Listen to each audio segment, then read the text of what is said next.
बिस्मिल्लाहिर्रहमानिर्रहीम, अस्सलाम वालेकुम। प्रोग्राम रोज़ और सेहत के साथ आपकी होस्ट आयशा शकूर एक बार फिर से आपकी खिदमत में हाजिर है। जनाब, रोज़ाना लाहौर न्यूज़ के प्लेटफॉर्म से हम आपके लिए स्पेशल ट्रांसमिशन लेकर आते हैं जिसमें हमारे साथ डिफरेंट हेल्थ केयर एक्सपर्ट्स मौजूद होते हैं जो आपको ज़बरदस्त किस्म की टिप्स देते हैं। तो व्यूअर्स, हमारी आज की एपिसोड हमारे जितने भी हेपेटाइटिस के पेशेंट्स हैं उनके लिए होने जा रही, और जो बाकी लोग हैं जिन्हें हेपेटाइटिस नहीं है उनमें कितने चांसेस हो सकते हैं इसके होने के, और कितना डेंजरस है और आपकी लाइफ को कितना इफेक्ट कर सकता है। तो इस तमाम सूरत हाल पर बात करने के लिए हमारे साथ डॉक्टर जहांगीर मौजूद है। अस्सलाम वालेकुम डॉक्टर जहांगीर, कैसे हैं आप? Thank you Ayesha for the invitation. जैसे आपने ऑलरेडी इंट्रोडक्शन दिया है हेपेटाइटिस के हवाले से, हेपेटाइटिस बेसिकली कहते हैं जिगर की सोजिश को, और जिगर की सोजिश यानी इन्फ्लेमेशन होने के बहुत सी वजूहात हो सकती हैं, ठीक है, जिनमें से कुछ जो कॉमन वजूहात हैं जो हमारी आम इस्तिलाहात में कहा जाता है काला और पीला यरकान। बिल्कुल। सबसे पहले तो ये पता होना बहुत ज़रूरी है कि काला और पीला यरकान इन दोनों चीज़ों में फ़र्क क्या है। एग्जैक्टली, क्योंकि बहुत ज़्यादा लोगों को अवेयरनेस ही नहीं है कि बेसिक डिफरेंस क्या है इन दोनों जी में। बिल्कुल जी। तो वैसे तो पीला यरकान लोग कहते हैं जिसमें आंखें पीली हो जाती हैं, और काला यरकान लोग कहते हैं कि जब जिगर की सोजिश चल रही होती है उनको इन्फेक्शन होता है लेकिन बज़ाहिर उनकी आंखें पीली नहीं होती। ठीक है। लेकिन एक्चुअली में ये वर्ड जो है ये गलतुल आम कहा जा सकता है, क्योंकि पीला यरकान जो आम तौर पे लोग ये समझ रहे होते हैं वो ये समझते हैं कि हेपेटाइटिस ए और ई जो मेडिकली जिसको हम बोलते हैं, ठीक है, मेडिकली जो कॉमन वायरसेस तो बहुत सारे होते हैं। वायरस बेसिकली एक वायरल इन्फेक्शन है जो हेपेटाइटिस कॉज करता। तो वायरसेस तो बहुत सारे हैं जिसमें से कॉमन जो वायरसेस हैं वो 4 हैं, hepatitis A, hepatitis B, C and ई।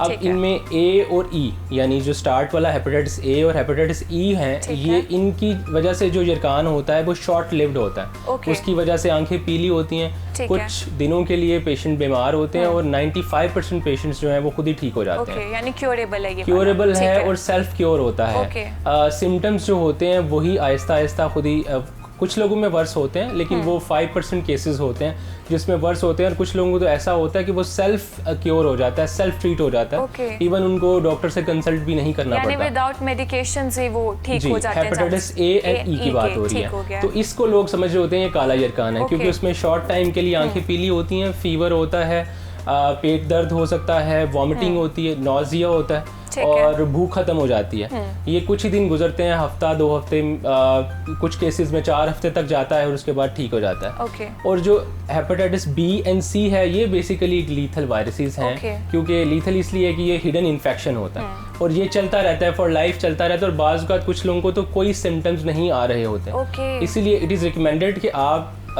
जो हमारे कंट्रीज़ हैं जैसे पाकिस्तान, इंडिया, एशियन कंट्रीज़ जितने भी हैं, यहाँ पे आप ज़िंदगी में एक दफ़ा हेपेटाइटिस बी और सी का टेस्ट जरूर करवाएं। इसको स्क्रीनिंग कहा जाता है। हो सकता है पेशेंट्स को, लेकिन उनको पता ही नहीं है क्योंकि सिम्टम्स नहीं है। जी बिल्कुल। बहुत सारे तो ऐसे पेशेंट्स भी होते हैं कि जिनको फर्स्ट टाइम कोई सर्जरी करवाने के लिए जाते हैं, या किसी ने ब्लड डोनेट करना होता है और उससे पहले उनका टेस्ट होता है, उनको पता चलता है कि भाई उनको तो हेपेटाइटिस बी या सी है।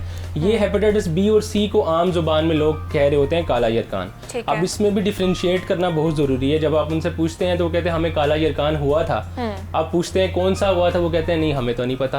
आगे फर्दर टाइप्स भी इसमें आ जाती हैं। हेपेटाइटिस बी एंड सी, जब भी आपको कोई डॉक्टर कहे कि जी आपको काला यरकान है, तो आप उनसे पूछें कि भाई बी है या सी है या कोई और है जिसको तुम काला यरकान बोल रहे हो। ठीक हो गया। ये जानना बहुत ज़रूरी होता है स्टार्ट में। अब अगर हम इसकी बात करें कि इसकी इलामतें क्या होती हैं, तो ए और ई की तो जैसे मैंने पहले बता दिया कि वो एकदम से आंखें पीली हो सकती हैं, फीवर हो रहा है, फीवर होता है, पेट दर्द हो सकता है, नॉजिया होता है, वॉमिटिंग होती है, और मेजॉरिटी केसेस में खुद ही ठीक हो जाता है। उसमें ज़्यादा से ज़्यादा ये होता है कि आपको वॉमिटिंग कंट्रोल करना पड़ता है। एब्डोमिनल पेन के लिए आप पेन किलर्स यूज़ करते हैं, और जब तक कि भूख आपकी वापस नहीं आती आप कोशिश करते हैं लिक्विड डाइट लें, वो डाइट लें जो आसानी से आप इंगल्फ कर सकते हैं, इजीली डाइजेस्टेबल जो डाइट्स होती हैं। और अगर आपको लग रहा हो कि वॉमिटिंग आपकी हद से ज़्यादा बढ़ती जा रही है, तो उस सिनेरियो में फिर आप डॉक्टर से कंसल्ट करते हैं।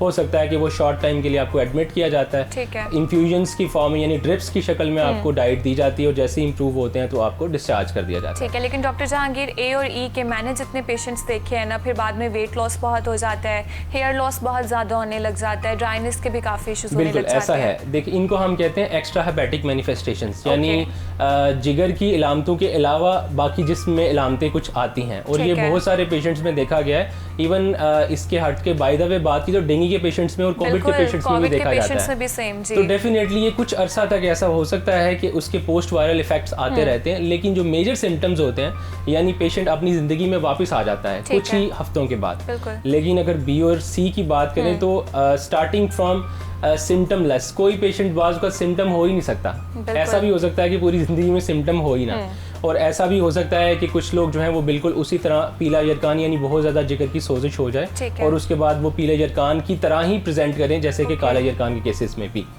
ठीक है। तो कॉमन जो सिम्टम्स जो हमारी सोसाइटी में प्रेवलेंट होते हैं, ये कहा जाता है कि जब भी आपको बदहज़मी की इलामतें आ रही हों तो आप हेपेटाइटिस बी और सी के हवाले से ज़रूर देखें एक दफ़ा। यानी एक तो ये है ना कि बदहज़मी उनको मैदे की सोजिश की वजह से हो रही है, अक्सर लोगों का ख्याल होता है मैदे का अल्सर है या कोई हार्ट बर्न है, लेकिन इस केसेस में ऐसा हो सकता है कि बी और सी यानी हेपेटाइटिस बी और सी काले यरकान के केसेस में भी ये सारी इलामतें आ सकती हैं। तो जब आपको ये इलामतें आ रही हों तो ऐसा पॉसिबल है कि आपको हेपेटाइटिस बी और सी चल रहा हो, तो आप ज़रूर एक दफ़ा टेस्ट करवाएं।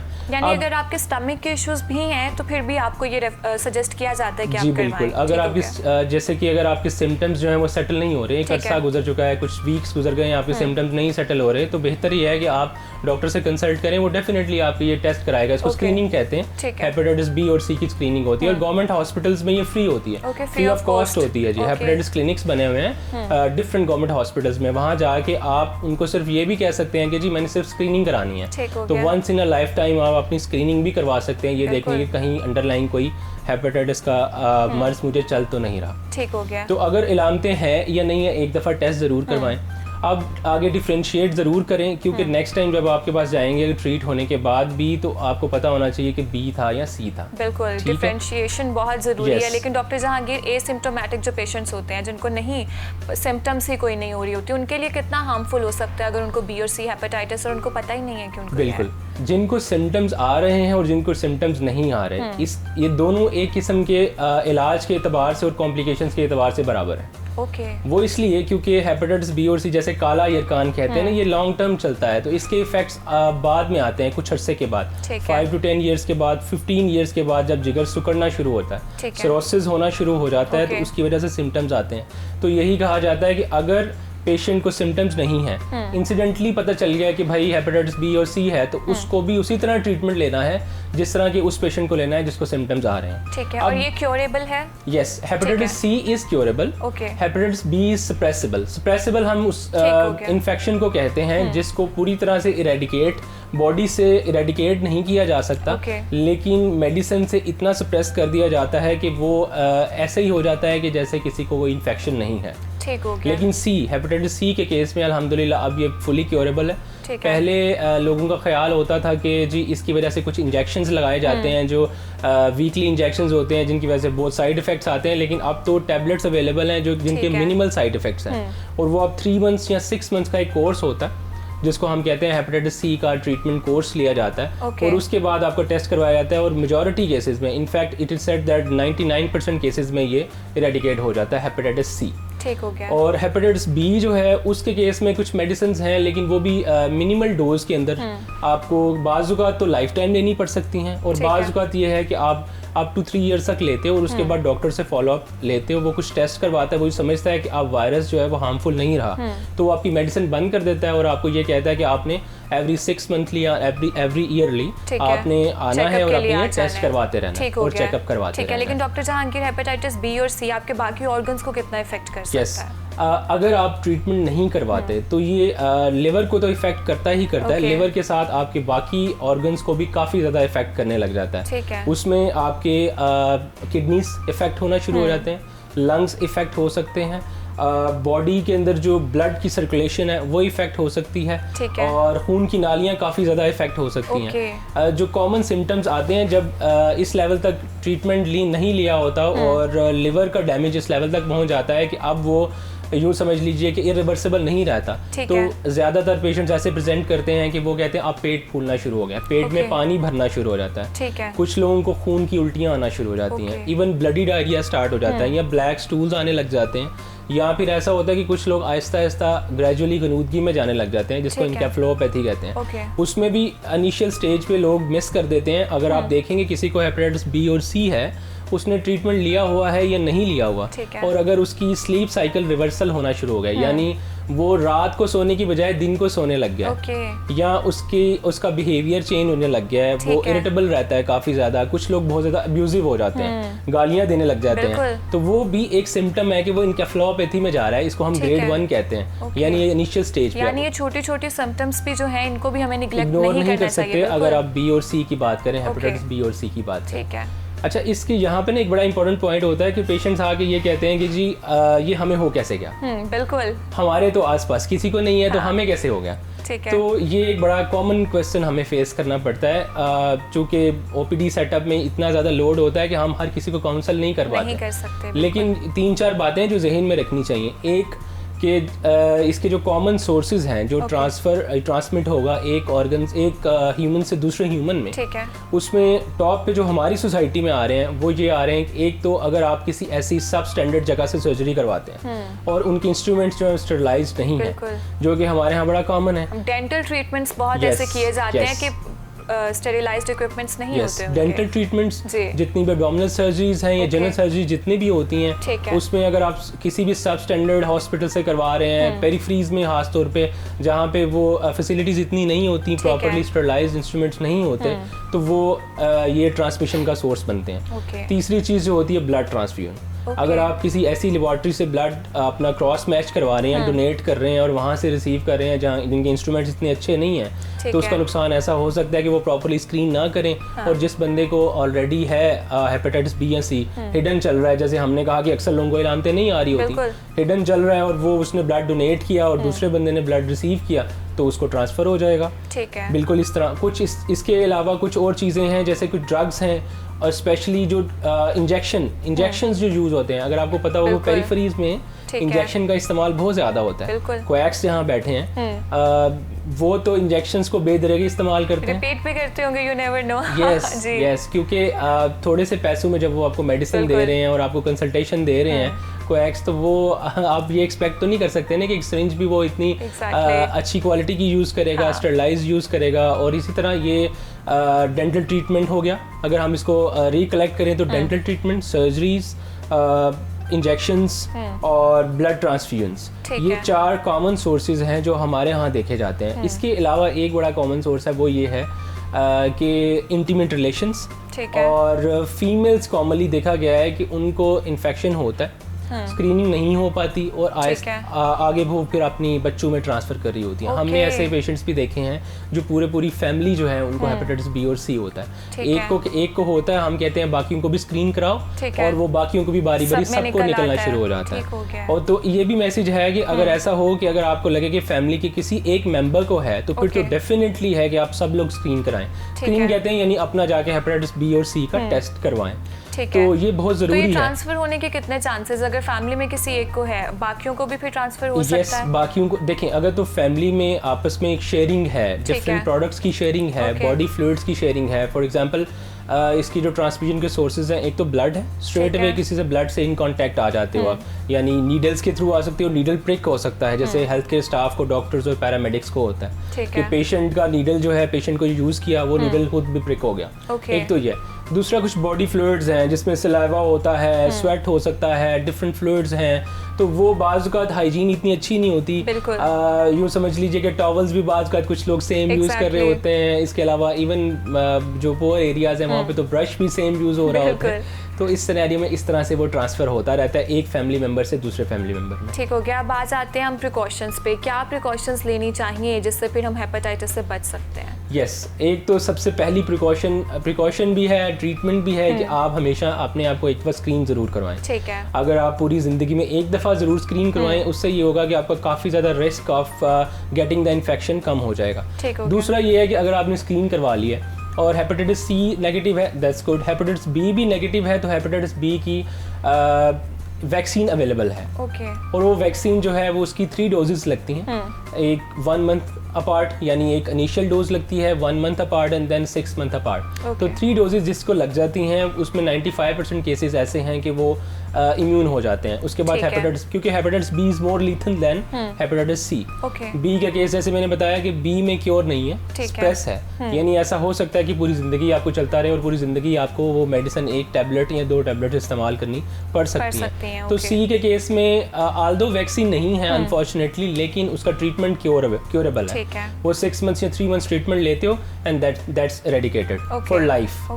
तो इसलिए बी की वैक्सीनेशन करवाएं। दूसरा ये है कि अगर किसी को हो जाता है लेट से, तो वो फिर अपना जितने भी घर में क्लोथ्स यूज करता है, फोमाइड्स यूज होते हैं, यानी टॉवल्स हैं, ब्रश है, नेल कटर्स हैं, इन सबको सेपरेट रखना बहुत जरूरी है। तीसरा डेफिनेटली इंटीमेट रिलेशंस जो होते हैं हस्बैंड वाइफ के, उनको भी आपस में एक दूसरे से थोड़ा सा प्रिकॉशंस लेनी पड़ती हैं। इसके अलावा जो कुछ स्पेशल चीज़ें वो ये है कि कुछ लोग छुपा लेते हैं इसको। छुपाने से नुकसान ये होता है कि वो आगे ब्लड ट्रांसफ्यूजन्स भी करते रहते हैं सब स्टैंडर्ड एरियाज के अंदर।